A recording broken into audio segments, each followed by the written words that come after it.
नमस्कार। आज देश की तमाम फटाफट खबरों में आपका स्वागत है।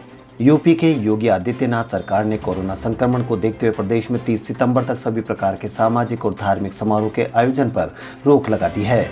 यूपी के अतिरिक्त मुख्य सचिव अवनीश अवस्थी ने कहा कि मुख्यमंत्री ने प्रदेश के सभी जिलाधिकारियों के साथ वर्चुअल बैठक करके स्पष्ट निर्देश दिए कि 30 सितंबर तक किसी भी सार्वजनिक या धार्मिक कार्यक्रम को मंजूरी न दी जाए।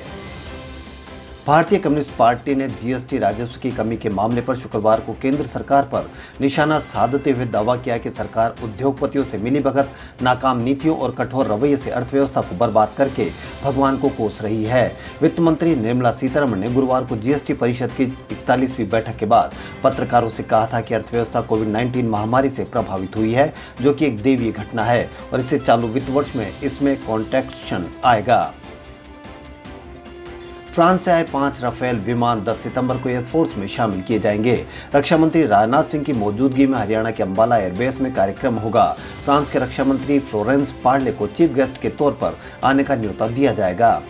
वाराणसी कांग्रेस के पूर्व अध्यक्ष और वायनाड से सांसद कांग्रेस राहुल गांधी भी एनईटी जेईई प्रवेश परीक्षाओं का विरोध कर रहे हैं। कांग्रेस ने छात्रों के हित में speak up for student safety hashtag चलाया है। राहुल गांधी ने कुछ देर पहले एक वीडियो शेयर कर छात्र हितों की बात करते हुए केंद्र सरकार पर हमला बोला है। उन्होंने छात्रों को संबोधित करते हुए कहा कि वह कल का भविष्य है। उन्हें साफ दिख रहा है कि केंद्र सरकार अक्षम है, तो सरकार को आप पर दबाव क्यों डालना चाहिए।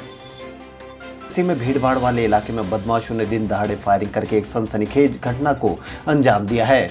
चौका घाट काली मंदिर के समीप दुस्साहसी बदमाशों ने अंधाधुंध फायरिंग करके 2 लोगों को मौत की घाट उतार दिया। मिली जानकारी के अनुसार बाइक पर सवार बदमाशों की ओर से की जा रही ताबड़तोड़ फायरिंग के दौरान उधर से गुजर रहा ट्रॉली चालक भी चपेट में आ गया। केंद्र सरकार ने सभी एयरलाइंस को सफर के दौरान यात्रियों को खाना परोसने की मंजूरी दे दी है। अब घरेलू उड़ानों में यात्रियों को प्री पैक्ड स्नैक्स, मील, बेवरेज जैसे मिल सकेगा।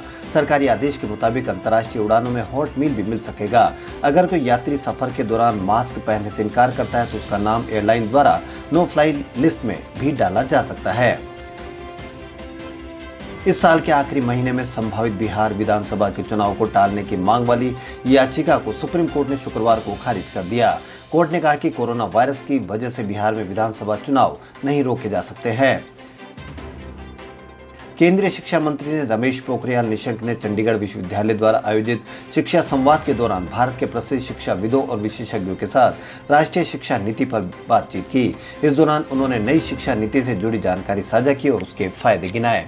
डॉक्टर पोखरियाल ने कहा कि नई राष्ट्रीय शिक्षा नीति के लागू होने के साथ ही भारत ग्लोबल नॉलेज पावर बनने की कगार पर पहुंच गया है।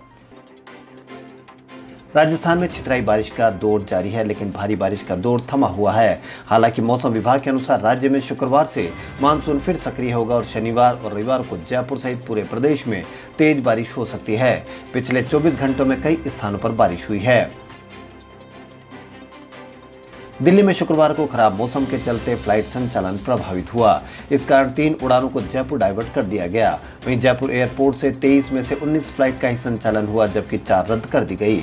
दोपहर में खराब मौसम के कारण एयरपोर्ट पर पुअर विजिबिलिटी थी।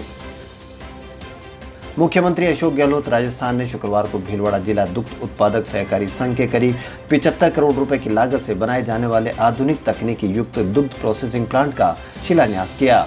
इस दौरान उन्होंने कहा कि प्रदेश में डेयरी सेक्टर को बढ़ावा देने के लिए राज्य सरकार जिला दुग्ध उत्पादक सहकारी संघों को पूरा प्रोत्साहन देगी।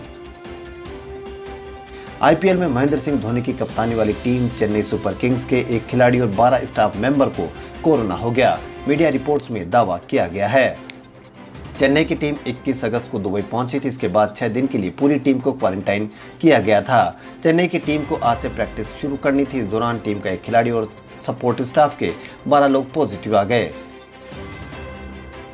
महामारी के दौरान कई मामलों में डॉक्टर्स ने दोबारा संक्रमण के मामले देखे हैं। हालांकि वे इस बात की संभावना से इनकार नहीं कर पा रहे हैं कि दूसरी बार इन्फेक्शन का कारण गलत टेस्टिंग प्रक्रिया, गलत रिजल्ट्स या पहले इन्फेक्शन के बाद वायरस मौजूद नहीं था। अब हांगकांग, नीदरलैंड और बेल्जियम में कोरोना वायरस री इन्फेक्शन के मामले मिले हैं।